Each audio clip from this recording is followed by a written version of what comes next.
science classroom when someone removed it from the school and burned it. Now, as Bill Buckingham continued fighting the purchase of the biology book at school board meetings, the science teachers began to suspect that he had been involved. This idea of man and monkey came into the conversation, and I immediately remember saying to him, does this have anything to do with that mural that disappeared? And that's when he made the remark that he gleefully watched it burn. Right. Sort of under his breath, but we heard what he said.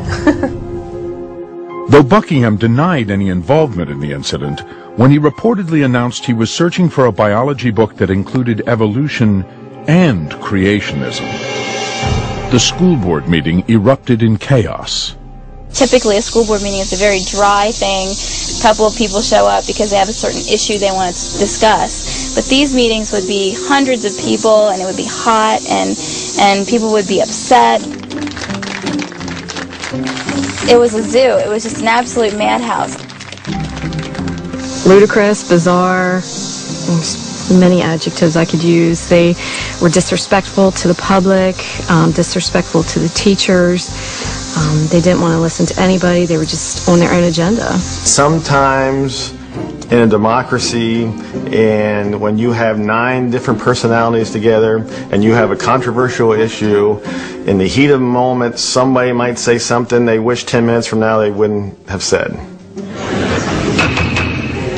To bring this meeting back to order.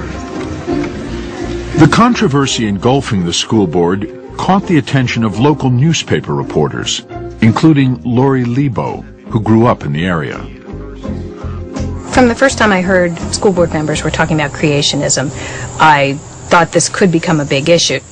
I didn't realize how big, but I certainly knew I was intrigued by it. Lebo began reporting on the controversy, but her interest in the issue was not just professional. It was also personal.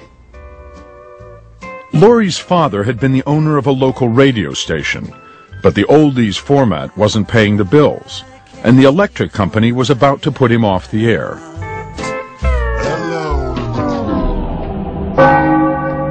The next day, a gentleman came in who belonged to a local church, wanted to lease programming on the radio station, and offered to pay a decent sum of money. And overnight, the radio station became a Christian radio station. My father became born again.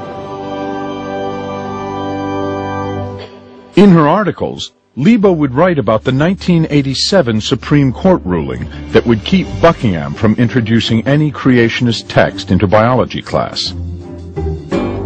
In the meantime, Buckingham was in touch with 2 organizations known for questioning Darwin. One was a public interest law firm in Michigan called the Thomas More Law Center. Headed by former public prosecutor Richard Thompson, famous for his efforts to convict assisted suicide advocate Jack Kevorkian, the firm bills itself as the sword and shield for people of faith. Bill Buckingham contacted me as a private citizen and also as someone who was concerned that the biology textbook presented only one side, and he thought there should be other alternative theories involved. And that's when I introduced him to the theory of intelligent design and indicated that I thought that that theory could be taught alongside the theory of evolution and pass constitutional muster. I asked, if there were any reference books out there, and they gave me the title of the book of Pandas and People. He also found a conservative think tank in Seattle named the Discovery Institute, which calls itself the nation's leading intelligent design proponent. They sent Buckingham a DVD and other material on intelligent design. In these materials, Buckingham found a view that did not seem to conflict with his own. For example, according to the book of Pandas and People, intelligent design means that various forms of life began abruptly, through an intelligent agency with their distinctive features already intact. Fish with fins and scales, birds with feathers, beaks, and wings, etc. And in the DVD he got from the Discovery Institute, Buckingham found more support for intelligent design.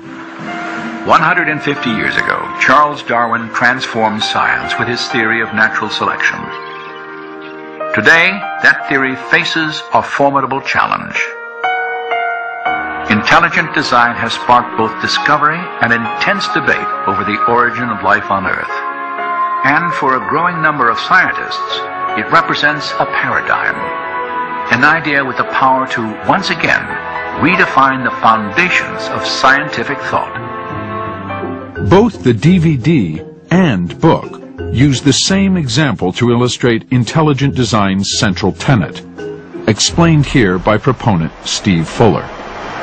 One way to get into the concept of intelligent design is by imagining what it would be like to run across something like this on a beach. John loves Mary. I mean, this is the sort of design that's very unlikely just to have assembled itself just from sand blowing randomly over even a very long period of time. Rather, it shows a sign of some sort of intelligence that's behind it. And just as those words on the beach are clearly the product of an intelligent being, the claim is that some aspects of life itself must be the product of a designer. Intelligent design, in my way of thinking, states that life is too complex to happen at random, that there had to be a designer, something to shape how things went, so to speak. In the book of Genesis, the designer would be God. But in the materials Buckingham received, God is never mentioned. The designer is called an intelligent cause or intelligent agent.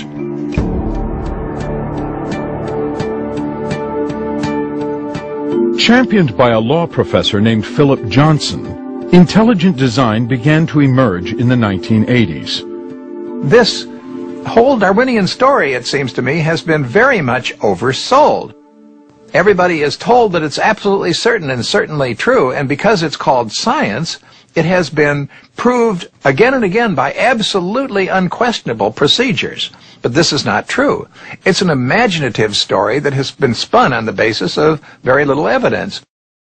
An emeritus professor at the UC Berkeley Law School, Johnson wrote a book called Darwin on Trial, in which he laid the groundwork for the intelligent design movement.